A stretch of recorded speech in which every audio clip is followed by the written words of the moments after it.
So the first type of assignment we're going to create is what we call the Google Drive app assignment. We'll start by adding an assignment. Let's give our assignment a title.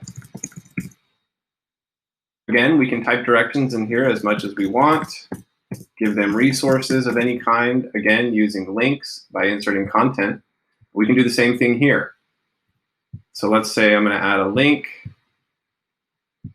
Let's say that this assignment requires them to watch a video. So here's a YouTube resource. Let's say that additionally, I need to upload a file for them to use as a resource. So there's a PDF I'm uploading.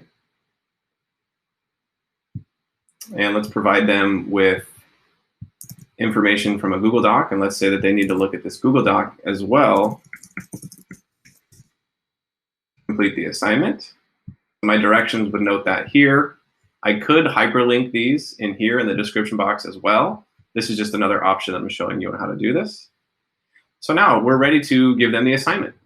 So if I already have the assignment in a Google Doc or a Google Drawing or a Google Slides presentation, I can simply click Google Drive Assignments app. And then what I would do is I would search for the assignment. Maybe here's the assignment right here. Go ahead and click it. You can view it to see it in a preview mode if you're not quite sure if this title is the document you're looking for. When I click Options, I can see my account settings if I want to. But if I'm pretty sure that's it, I'm going to go ahead and click this assignment, and I'm going to attach it. And what this is going to do is, using the Google Drive Assignments app, it's going to create a copy of your file for each student. So this is similar to the Google Drive option where you make a copy for each student. And that's what this will do.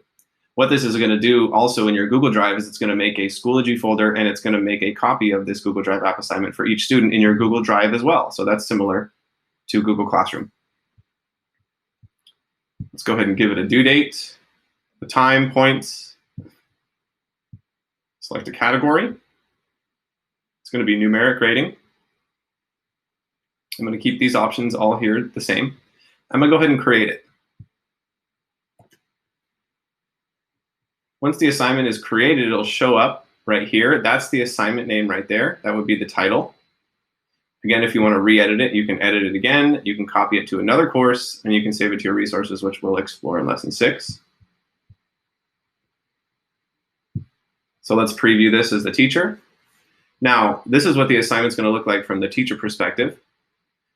When we do the Google Drive app assignment, we can grade everything in-house or in Schoology. Here's the assignment. I can click and preview it again if I want. This is just telling me that these are the attachments that the students will see when they do this. I can check in-progress grades here. Notice Eric Brown here. It looks like Eric has not opened this assignment yet, so you'll get this notification. And then any submissions will be listed here. There is a way to filter, so I can filter by work that's already graded, work that needs grading, late, and then on time. These filters are especially helpful if students are returning in work to you, and we'll talk about that when we discuss grading. So there's the basic logistics and layout of what the assignment's going to look like on the teacher perspective.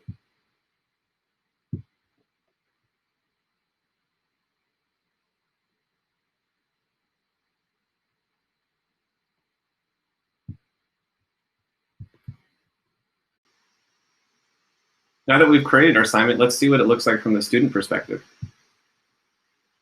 So I'm a sample student in this course. I'm going to open up my folder. I see the assignment title is listed here.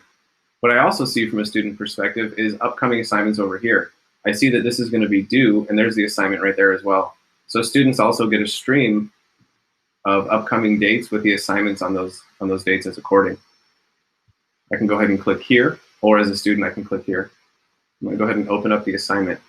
Now this is a Google Drive app assignment, and so this is the view that I see as a student. I can see the resources that I have here that the teacher provided for me, and I see the description box here on what I'm supposed to do. To access my assignment, I'm going to have to click My Document. And what this is going to do is it's going to access the student's Google Drive. And it may take a couple seconds, but it's going to populate the student's copy of the document. Notice it loads for a little bit here. So as Eric Brown, here's my assignment. Now you as a teacher will have to make the decision of are all of the descriptions for the assignment going to go here? The resources are here as well. Maybe you have an assignment where all of the resources and descriptions are just listed in the actual assignment itself. It depends on the type of assignment that you have. But if you assign this type of assignment, this is the assignment that the student is going to turn in.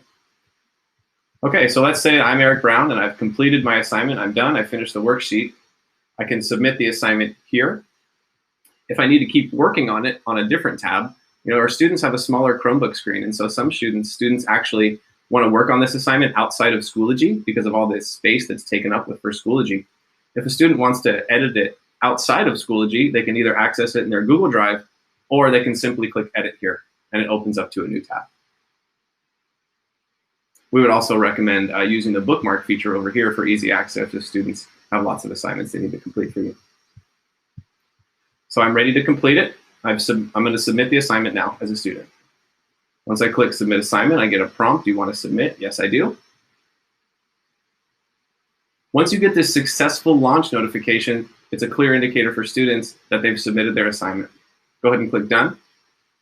We now notice my options have changed here as a student.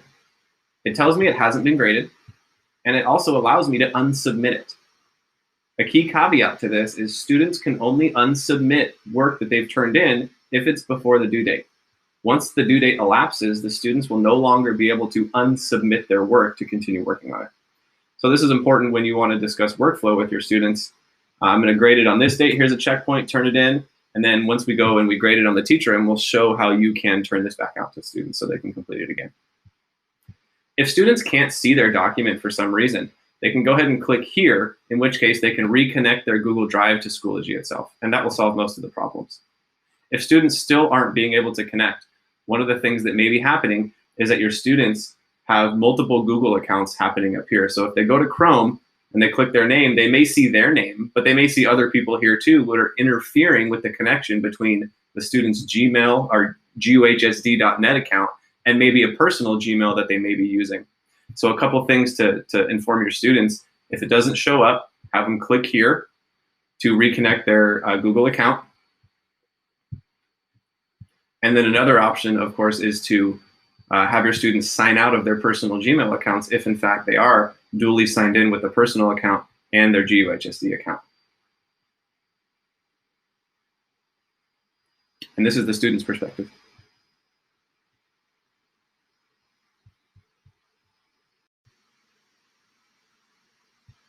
Let's switch back to the teacher view and talk about how to grade assignments. Once I come back to my workspace and I reload, I can start seeing the assignments that are coming in once I click the assignment here. If I click In Progress, after a couple days and these students started opening these assignments, one of the nice things is I can see in progress work for students that haven't turned it in yet but are in the process of working with it. If I want to access the students who have submitted their work and are ready to be graded, I would click Submissions. Eric Brown turned his in. I can give him a grade up here. I can insert a comment if I want to, and it'll show it to him.